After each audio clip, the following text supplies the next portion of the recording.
낯선 가운데 놀라운 은혜가 있는 줄 믿습니다.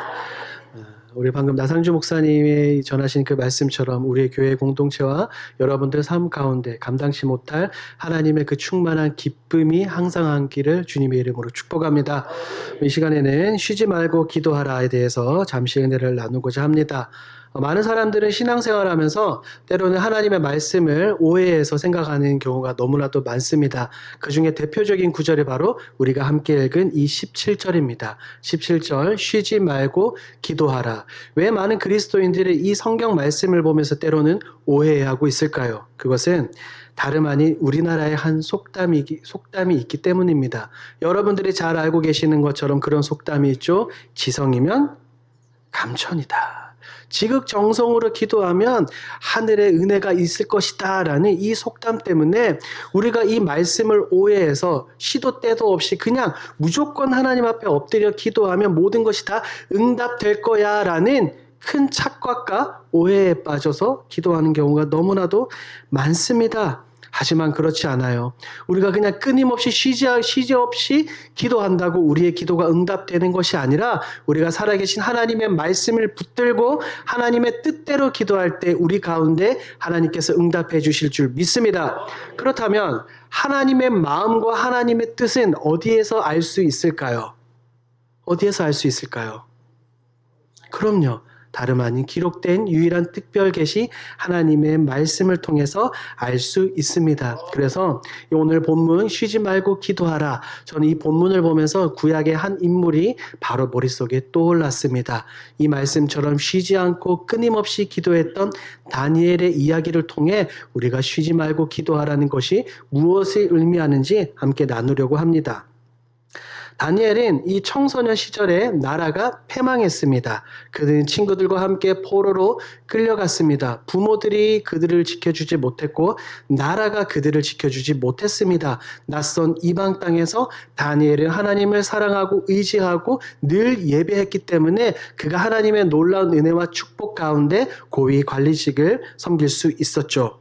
우리가 잘 아는 다니엘서 6장을 보면 다니엘이 어떤 굴에 빠지게 됩니다. 어떤 굴에 들어가게 되죠? 사자굴에 들어가게 됩니다. 그 이유가 무엇이었습니까? 다니엘이 사기를 쳐서요? 아니요. 뭐 했기 때문에? 기도했기 때문에. 다니엘은 습관을 따라 예루살렘을 향한 창문을 열어놓고 하루 3번씩 무릎 꿇고 그가 기도했습니다. 유대인들에게 있어서 이 기도의식은 너무나도 중요했습니다. 그저 다니엘이 창문을 엮고 간절한 마음으로 기도한 것이 아니라 다니엘은 하나님의 말씀을 붙들고 간절히 기도했습니다. 왜냐하면 유대인들에게 있어서 너무나도 중요한 것 2가지가 있습니다. 첫 번째가 율법이고 두 번째가 성막입니다. 수백 년간 이 애굽에서 포로살이하던 이 이스라엘 백성들은 모세의 인도를 따라 출애굽을 했죠. 광야로 홍해를 건너 광야로 들어와서 3개월을 걷습니다. 그리고 한 산에 도착을 하게 됩니다. 무슨 산입니까? 신의 산이죠. 이 신의 산에서 하나님은 당신의 백성들에게 2가지를 허락해 주십니다. 그것이 첫 번째가 율법이고 두 번째가 성막입니다. 율법은 하나님의 백성들이 그대로 믿고 따라야 하는 삶의 규범이자 지침입니다. 그런데 우리는 너무나도 잘 알고 있죠. 연약한 죄인들, 전적 타락한 우리들은 하나님의 말씀을 그대로 지킬 수 있습니까? 없습니까? 없습니다. 그 누구도 율법을 그대로 지킬 수 없어요. 그렇기 때문에 하나님께서 백성들에게 우리에게 주신 2번째 방법이 무엇입니까? 바로 성막입니다. 이스라엘 백성들이 광야를 행진하며 그들의 진 가운데 성막을 칩니다. 그리고 그곳에서 날마다 그들의 죄를 사해주는 여러 가지 제사를 통해서 그들이 성결케 되고 정결케 됨으로 하나님께 나아갈 수 있는 방법을 하나님께서 만들어 주셨습니다. 광야에서는 성막이었습니다. 하지만 수십 년이 지나고 약속의 땅에 들어가서는 그 성막이 이제는 한 곳에 고정되기 시작을 했죠. 그것이 무엇입니까? 성전입니다. 그토록 다윗이 간절한 마음으로 성전을 건축하기를 열망했지만 하나님은 다윗에게 허락하지 않고 그의 아들 솔로몬에게 성전 건축을 허락을 합니다. 많은 성도들과 하나님의 은혜 가운데 성전이 건축되고 이제 성전 봉헌식을 시작을 합니다. 그때 솔로몬이 이런 기도를 선포합니다. 우리 역대하 6장 말씀 함께 읽도록 하겠습니다. 시작. 그들이 사로잡혀 간 땅에서 스스로 깨닫고 그들을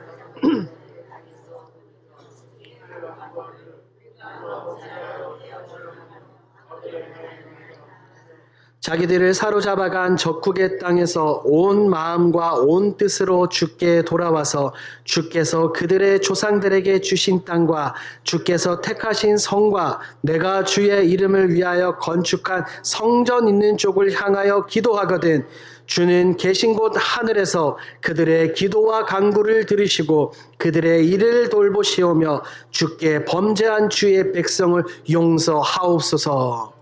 솔로몬이 지금 성전 봉헌식을 하면서 어떤 기도를 합니까?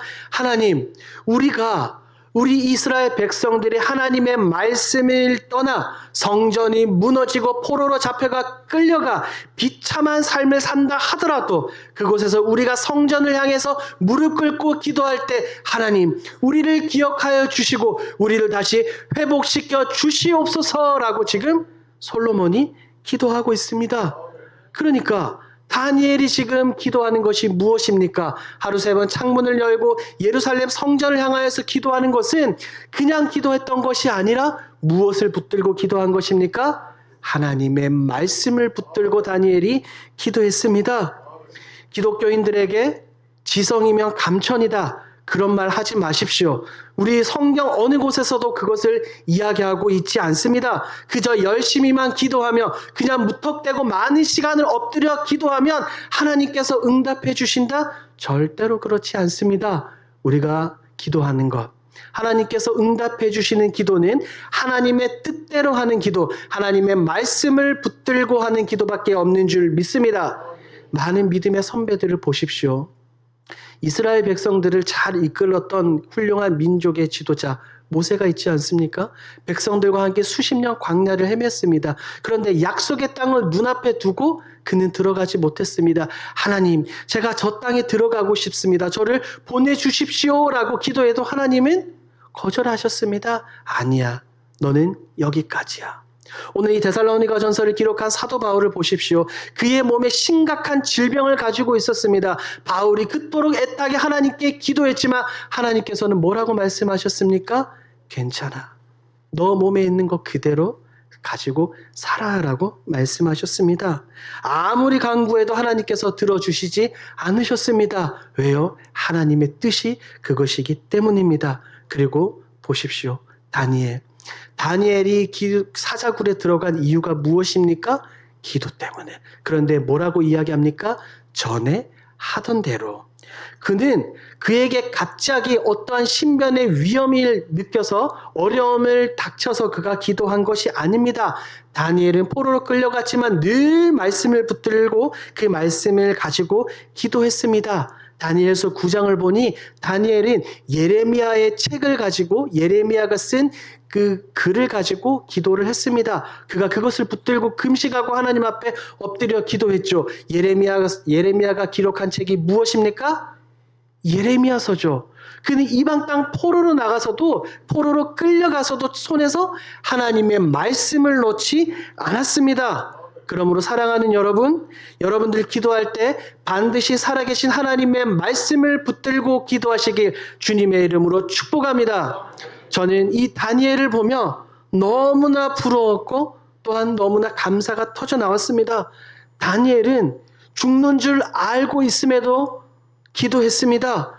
기도하면 내가 반드시 죽겠구나라는 그 사실을 알고 있었음에도 불구하고 기도했습니다. 오늘 본문처럼 기도하지 안 되는 그 열정과 마음을 다니엘은 지니고 있었기 때문입니다. 고위 관리직으로 있으면서 하루 3번 반드시 하나님 앞에 무릎을 꿇어야 된다는 마음이 있었죠. 쉬지 말고 기도하라. 기도하지 않으면 안 된다는 그 열정을 가지고 다니엘은 기도했습니다.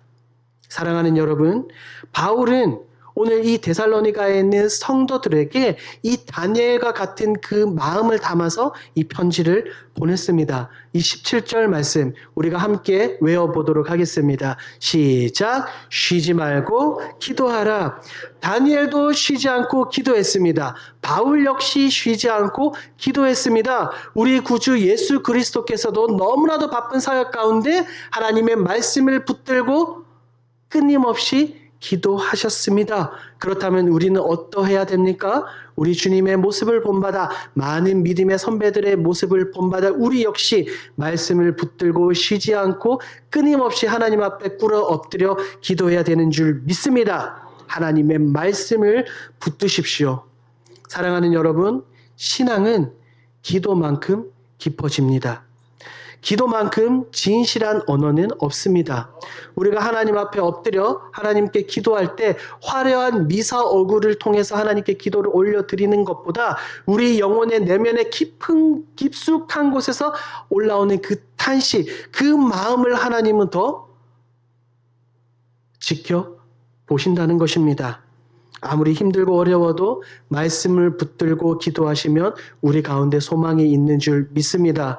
우리의 삶에 있어서 다른 그 어떤 무엇보다 기도가 우선입니다.